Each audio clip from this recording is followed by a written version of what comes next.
Hi everyone, so my name is Melissa Stoker. I'm one of the admissions counselors here at Towson University. So I'm going to go ahead and give you all the presentation. We're starting right at 1, so hopefully we'll give people a few more minutes to come in if they still want to join. They won't miss too much at this point. But basically what we're going to talk about today is how to make your application stand out beyond just your test scores and your transcripts. So all those other things that you'd be looking at, things like resumes, interviews if those are required, demonstrated interest, social media, everything. We'll go through all of that. When you're looking at your screen here, you should see something at the bottom that says Q&A. So if you click Q&A, that's where you can actually put in your questions. So I might see those throughout the presentation. If not, I will definitely look at them at the end of the presentation and I'll try to get those answered too. But just to know that that's where you'll send your questions. Some of them I might answer live, some I might answer individually, but definitely feel free to put those in there. I'll try to get as many of them answered as I can. But we'll go ahead and get started. I'll share my screen again so you can all see the presentation. So there it should be there, and you should still, I think you should still be able to see me too. So I wanted to make sure that you can still get to see me and get to see your presentation. So we'll go ahead and get started. We'll go forward. So the first thing I want to talk about is the resume piece. So some universities actually require that you have their resume, and some of them give you the option of submitting one if you want to. So it's really important if you are planning to submit a resume to keep some of these different tips in mind. And I'll also give you a brief overview of 2 different resumes that we would recommend kind of taking from, getting ideas from, kind of do's and do nots when you're filling out your resume. So the first thing, first we're going to start with recommendation letters, then we'll go into resumes. But the first thing to keep in mind with recommendation letters are very similar to the resume, where your universities and your colleges may require them. They might not. It could be optional, but it's important for you to know that when you're looking at your colleges and whether they are required or not. It's also important to know how many that your college or university will accept. So for example, at Towson University, we'll accept up to 2. And then even if you send 3, it's not like it's going to hurt you if you sent 3, but just to keep in mind, probably the counselor is going to read 2, or they might just skim them because they have so many to read. So really pay attention to that when we're saying what we want to see is kind of what we want to see. So keep it to that maximum number that they'll allow. Then also think about who you're going to ask. We usually recommend that you look at at least one person who's academic, so a school counselor, a teacher, someone like that. But if you are in a sport, or if you have a job or something like that and you want to use a coach or a supervisor, that's also great to kind of speak to who you are outside of the classroom. So it is a good idea to include those people as well, especially if you can submit 2 or more. Then also start thinking about when do you want to submit or when do you want to request your letters of recommendation. So this is super important that you're always asking very early for your recommenders. Give them at least a month to fill it out. But at this point, you have probably months before you're going to actually apply to the universities. Go ahead and ask them now, or ask, in early August when they're kind of going back to school and things like that, because you want to give them enough time to really think about and spend the time on your letter. Because they're probably, let's think about this. If you like that teacher or you like that counselor, they've been really helpful to you, then a lot of people probably like that same person. So you want to make sure that you're asking early so that they don't feel like they're swamped by a bunch of different requests. Some people also will only write a certain number of letters. They'll say, okay, I'll write 20 letters this year. That's the maximum numbers I'm going to write. And if you're that 21st person who's asking for a letter of recommendation, you might be out of luck with that person who's writing recommendation letters. So keep that in mind. You want to ask as early as you can, give them at least a month to fill it out. Then also, how should those letters be sent? So this should always be sent by the recommender. So you don't want to personally be sending the letters, because a lot of times that means it just doesn't hold the same clout. We're like, well, this person wrote what they knew that they were okay with you seeing, which means it might not be as honest as it would have been, or something like that. We personally don't accept them from students who send letters of recommendation, so it has to come from the recommender. These can be sent through Naviance, they can send by mail, they can be sent by email. Whatever works best with your recommender is fine, but just to make sure that you're making sure the recommender is sending the letters for you. And then also, when does the letter actually matter? So I'll be honest with you, letters of recommendation are really helpful for those students who are right on the line. So let's say your GPA and test scores are a little bit lower than the averages, but you're still a pretty strong student. You have like all these other things I'm going to talk about today. That's when the letter of recommendation can help you push you over that bubble. That's that one extra thing saying, no, I'm vouching for this student. This student is really great. They advocate for themselves, things like that. That's where the letter of recommendation is really helpful. Where it might not really make a big difference is if you're super admissible, you have a really great GPA, really great test scores. The letter of recommendation will just be like a cherry on top. It's not going to make a big difference. Also, at the other side of the spectrum, where let's say your GPA and test scores are very low, your letter of recommendation is not necessarily going to be that Hail Mary that will throw you over. You really need to be kind of right at the line or already be in that admissible place for a letter of recommendation to make a huge difference. That being said, there are those exceptions where, let's say you had a special circumstance, there was something you went through your senior year, for example, and your GPA and your grades took a dive because you were going through something personal in your life. That's a great place for where a letter of recommendation from your counselor could be helpful because they can shed a little bit of light on that situation. That being said, in those situations, you yourself are also going to want to reach out to your admissions counselor to let them know that background so that we can take that into consideration during the admissions decision as well. So if you have any of those special circumstances, that's great to have it in the letter of recommendation, but you should also go ahead and make sure you're letting us know that information. The other thing I would recommend as a really good tip for letters of recommendation are to make sure that you're telling the recommender what you want them to write. So a lot of times your schools will have things like questionnaires. They'll have a place where you can tell the recommender things about yourself so that they can keep that in mind when they're writing the letter. What I usually do personally when I'm like applying for jobs or when I applied to grad school, for example, I emailed my recommender and I included a couple anecdotes, little things that like we had worked together on this before, or they had helped me with this, or a time I did a project that they really appreciated. Things like that give them things to include on the letter. It doesn't have to be something that they're coming up organically. It's much easier for them if you remind them the things why you think they'd be a good recommender for you. So just kind of think about that, giving them things to work with when you're asking for it.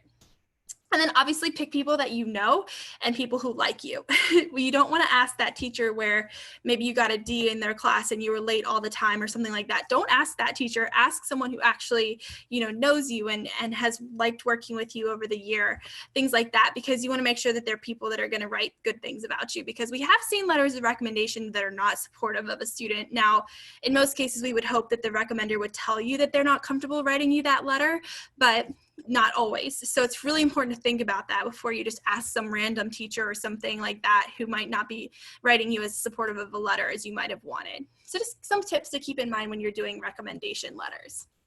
Now we'll transition to the resume piece that I had mentioned earlier. So like I said, we'll go over two resumes as well that we think would be good for keeping some tips in mind.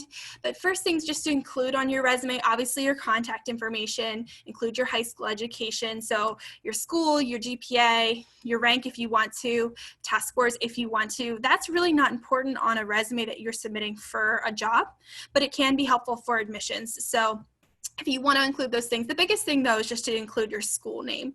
Now, if you have taken dual enrollment classes, that's also really great to include on your resume, because sometimes transcripts don't show us the dual enrollment classes. So it's really good to include those on the resume just so that we have that in the back of our mind as well. Obviously, honors and awards are really important to include, any extracurriculars and volunteer activities that you've done. I know it's tough right now with COVID-19 and not being able to necessarily go out into the community for these types of things, but maybe this is a great time to look for online opportunities too. So I know that there's some volunteer things you can do online. Maybe you're still a part of like a club with your school that meets online still. Things like that are still great to include on your resume. Obviously, employment is also fantastic.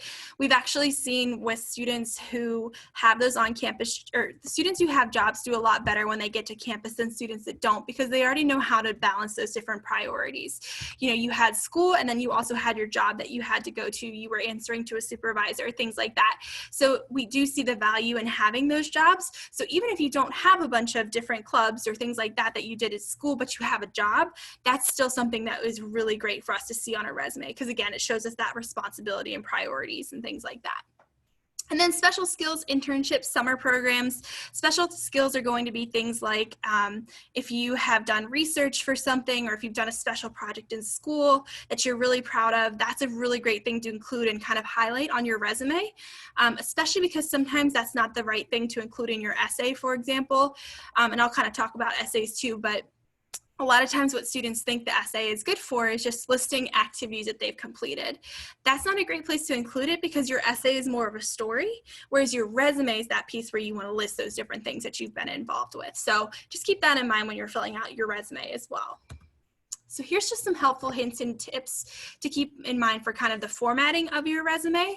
So try to keep it to one page if possible. You know, you're just in high school, so you might have lots of things, but it's probably good to kind of figure out how to format that so it does fit onto one page. Avoid personal pronouns, so I and me. So rather than saying I managed all the employees at Chick-fil-A, you'd say just cut off the I and say managed employees at Chick-fil-A, because you just don't need the I or me, because that's obvious, it takes up space. So that's something to keep in mind there.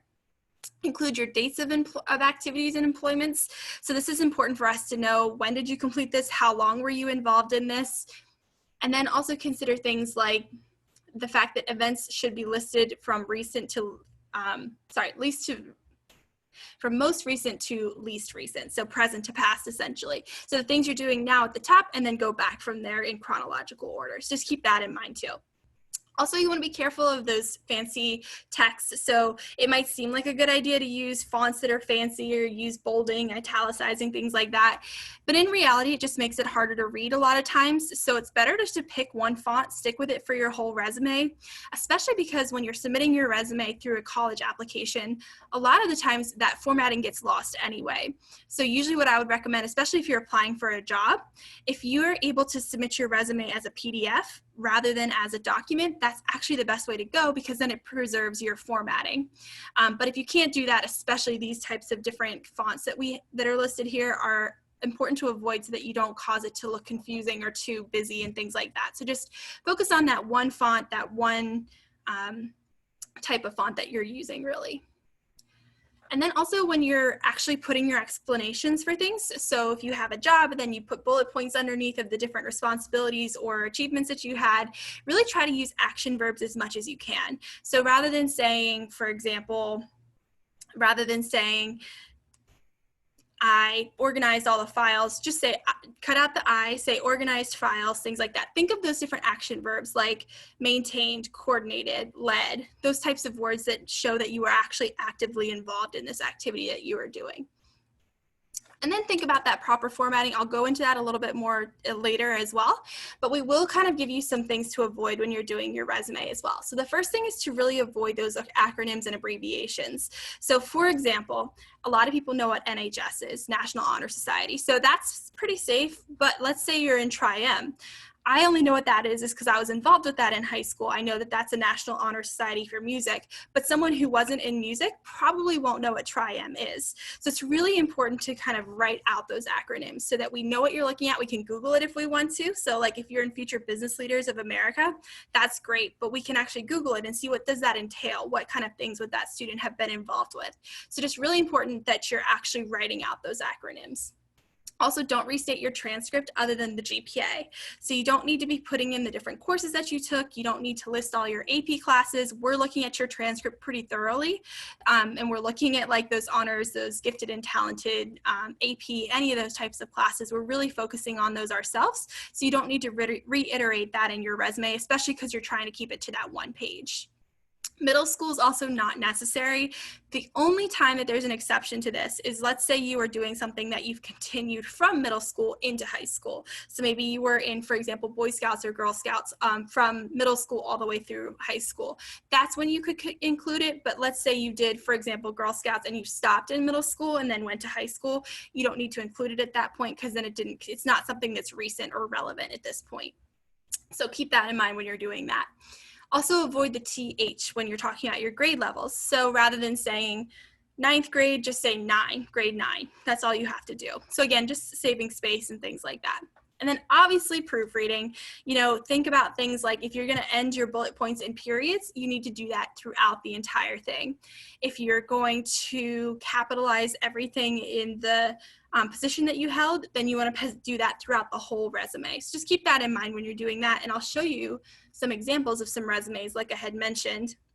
So this one here is for Jackie Smith. So this is obviously a sample resume. So there's a couple things to think about when you're looking at this. So the good way to save space is you can see here that she actually put all of her address and her phone number and her email on one line. So rather than doing like address, phone number, email, that would have taken up a lot more space. So instead of doing that, she saved space here. The other thing that we would recommend when you're actually writing your education, if you haven't graduated yet, make sure that you actually say that. You want to say expected graduation is May 2021 or something like that. So this is really important because a lot of times it can confuse, especially employers, not so much with us because we know you haven't graduated yet, but you don't want to apply for a job, make it look like you've already graduated and earned a degree, and then they get you into the office and then they find out, oh no, you're still working on that degree, because that could be considered a little duplicitous. They might say, okay, well, we can't have you here because you lied on your resume, and then you might lose your job. So it's really important to make that clear that it's an expected graduation if you haven't graduated yet. You could also write something like candidate, like you could say candidate, comma, May 2019, something like that, so that they understand that this is not a degree you've already received. Also want to keep in mind matching everything up. So when you're looking here, you'll see May 2016 to present. That is actually, the spacing is a little off from this one and the one that says March 2016 to May 2016. You want to make sure that that is aligned all the way down the page so that that looks nice. It's just, again, makes it look a little bit more uniform there. Also here, you'll see that the date actually ran over. So this person should have actually pulled this line March 2015 over a little bit because the 2015 has run over to the next line. You got the formatting, the bullet points, again, should be consistent. They did an open circle instead of a closed circle, and it's also not on the same line as the rest of the bullet points. So again, just a formatting thing to make it look a little bit nicer. Again, making sure that you're putting your experience from newest to oldest. So you want to make sure that that stuff's at the top. And then also, I think I had mentioned this earlier too, is making sure that you're looking at the caps or sentence caps. So for example, this person wrote campaign field intern, everything is in caps. They could have also done where that was sentence caps if they wanted to, but they chose to be all capital, which is fine, but just make sure it's consistent throughout the whole resume. So those are the things to consider for that one. Here's another one to look at really quickly. So the first thing, and this is kind of a controversial thing of whether you need the objective or not. Personally, I don't think you need an objective as much. It really depends on the type of job and the field that you're going into. Like for example, if you're applying to a federal agency, for example, they require an objective. They want to see that on your resume. If you're applying for a business job, maybe they don't care so much about an objective because a lot of times it is kind of fluffy. It's not saying anything new. It's just saying like, I'm hardworking, and anyone can say that they're hardworking. So that's something to consider, but if you don't have space, objective is a good thing to delete first, at least in my opinion. But again, keep it in mind with the field that you're applying to. And then also the dates are usually right aligned and on one line. So they might want to consider figuring out the formatting so that this stays together on one line. There's also some flexibility in what you do with your employer versus position placement. So they could have put Towson University Admissions Office, and then under that, it could have been student representative. Up to you, but again, just stay consistent throughout your resume. And then this should be past tense if it's already happened. So if you're looking at math grader here, it says provides support to math professors. Since this ended in December of 2017, it should actually be provided. So the past tense instead.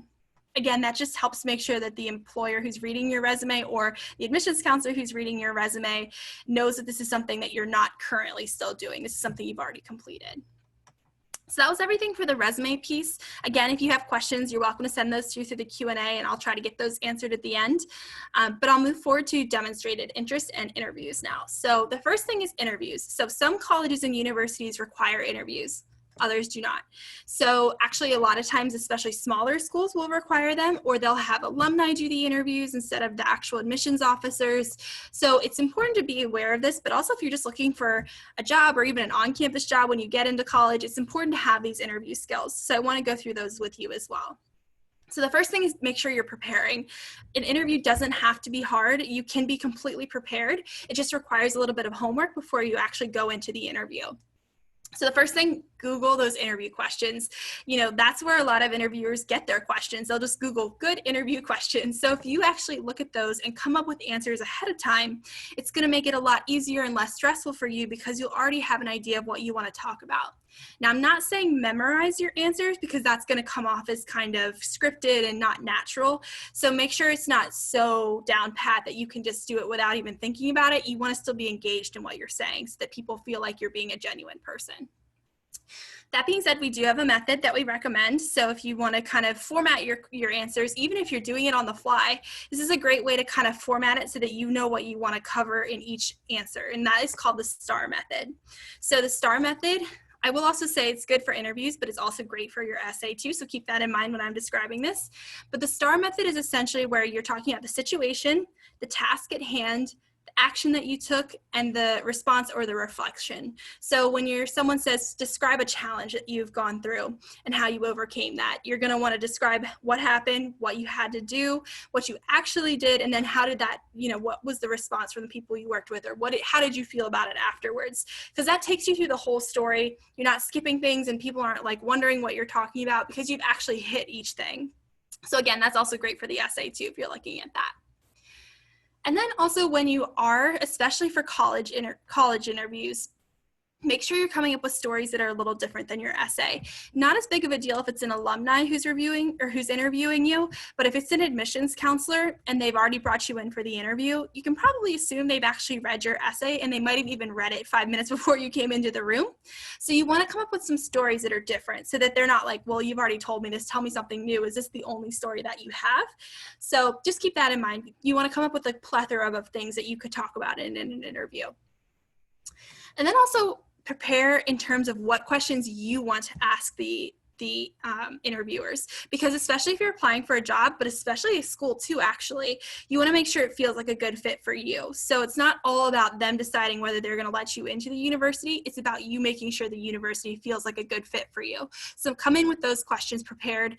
Also, a lot of times I've been in interview committees, and if an applicant doesn't ask questions at the end, it kind of tells me that they're not that interested in the job, or we were perfect throughout the whole interview and they know everything, which I know is not the case. So it's even when we have people applying for jobs now, it's a little bit disappointing when people don't ask questions. So really come up with some good questions to ask at the end. And then also make sure you're treating your interview as a job interview. Even though it's only for a school or an application that you're doing, you want to be on time, you want to dress professionally, but comfortably. So don't wear some pants that you just bought that are way too small and you're going to be uncomfortable the entire interview. Buy clothes that feel comfortable, that you feel confident in, but still that look nice and kind of show you off as a professional person. And then also smile, of course. You want to come off as friendly, even if you're doing a phone interview, which might actually be more the case now than doing an in-person interview, especially with COVID-19 and everything. Even if you're over the phone, make sure you're still smiling, because it does come off in your voice and the way you're holding yourself. People can hear that when you're speaking. So really important to even make sure you're still smiling at that point too, even if they can't see you. So let's kind of transition over to demonstrated interest. This is another thing that only some colleges actually track. So demonstrated interest, basically the theory behind it is that spots are limited. We only can have this many students come into the class. So we want to offer this admission to the students who really want it. We don't want to offer some of these coveted spots to students who they don't have any plans and intention of coming to our university. So what some colleges will do is they'll track this.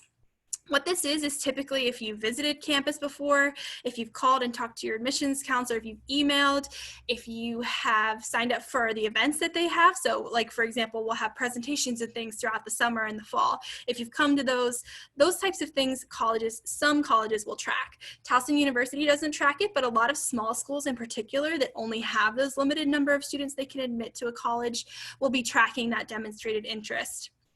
The thing about this is if you're going to call and kind of email, don't do it just because you're trying to show demonstrated interest. Do it with thoughtful questions. We're going to know if you are asking a question like, what's your average SAT? That's something you could have found on the website. So maybe instead ask, how does the SAT factor into your admissions process? How much weight does that hold? My SAT is this. What types of things can I do to improve my application? Those thoughtful questions that show that you have a reason and you're not just calling because you want, us to know that you're interested. Really make sure you're putting that extra time in there.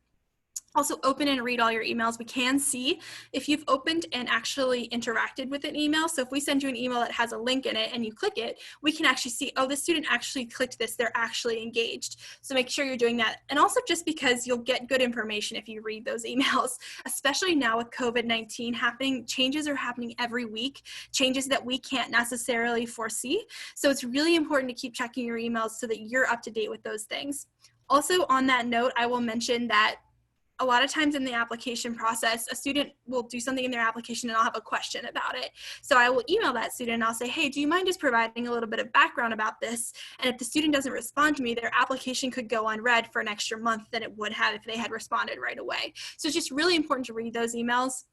If you're getting a million emails from schools that you don't really care about, which I'm sure you are, it is fine to unsubscribe from the schools that you know you're not interested in. That way you can really focus on the ones that you do care about. So that's really important too.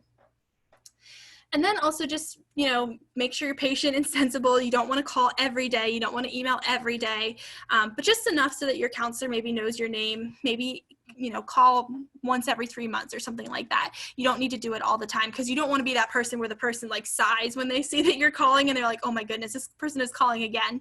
You want to make sure, again, those thoughtful questions and being sensible about reaching out. Oh, and the last thing is to make sure that you're the one who's reaching out. So it's not your mom, it's not your dad, it's not your aunt who graduated from Towson. It should be you who's reaching out because that's so much more impressive to us because it means you're involved in this process and it matters to you. So just make sure you're the one who's actually reaching out too. So this is step 4. It's a little different. So this is only going to pertain to some students. So if you're looking at a performing arts major for the most part, or if you're looking at an art and design or something like that, you might have to go through this process when you're a senior in high school.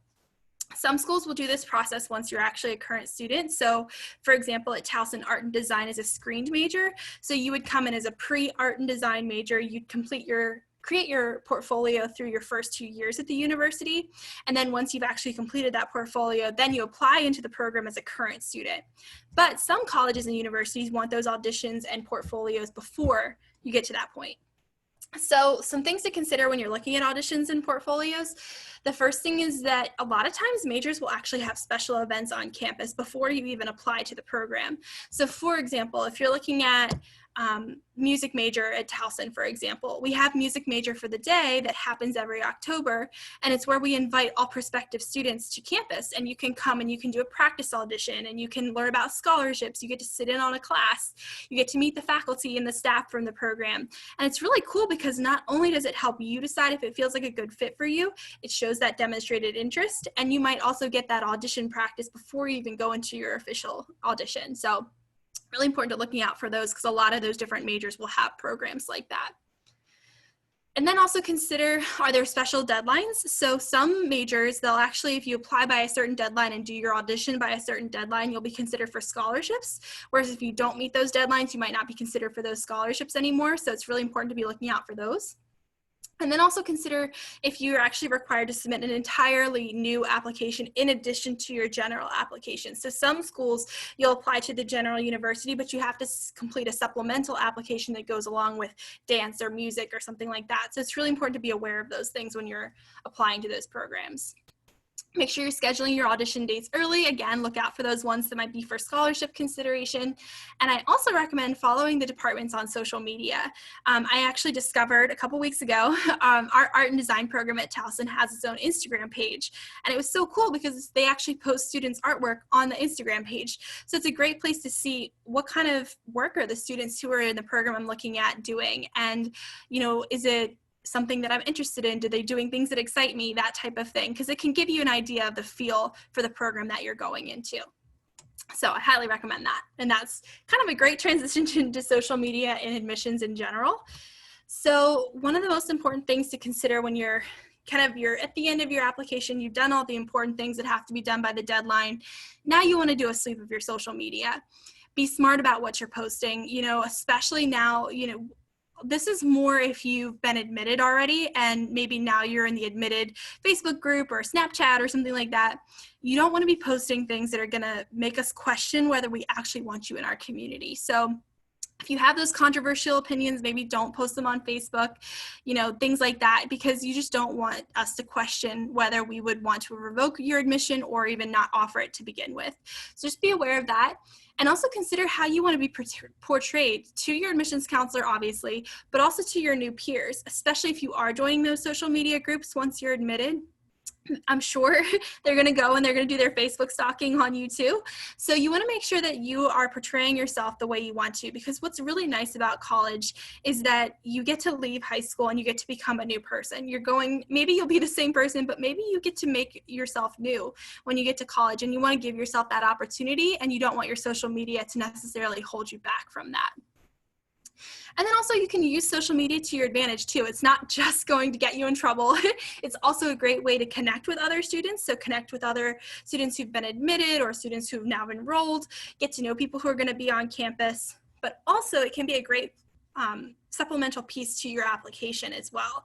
So let's say you're an influencer. Maybe you have a YouTube channel or you have an Instagram page that you use as an influencer. Maybe that's something you include on your resume. Maybe you have a blog, you have this special knowledge about astrology or something like that you're really passionate about, and you have all these followers. Maybe you want to include your blog link on your resume.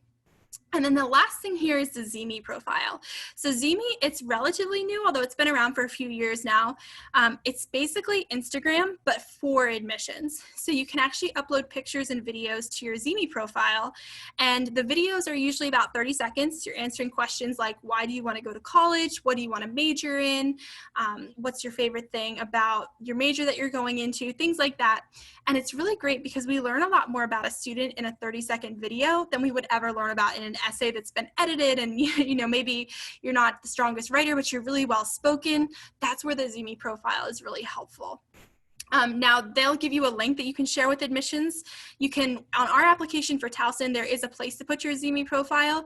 If your other schools don't have it, it doesn't hurt to email your admissions counselors there and just introduce yourself, let them know you created this profile, and ask if they would consider it with your application, because that can be really helpful in getting them to know you a little bit better too.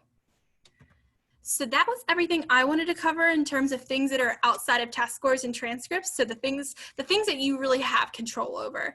I will mention that these pieces are especially important now that a lot of schools are going test optional, because all we'll have if you go test optional is just your GPA. And that just doesn't communicate a whole lot about you. I mean, it tells us how you did in school and what classes you took, but we don't get to know the rest of your story. So these other pieces can really be that thing that can help you to stand out and kind of get that coveted spot, especially if you're looking at those more selective small schools as well. So I will go ahead and open up everything for questions, but thanks everyone for coming.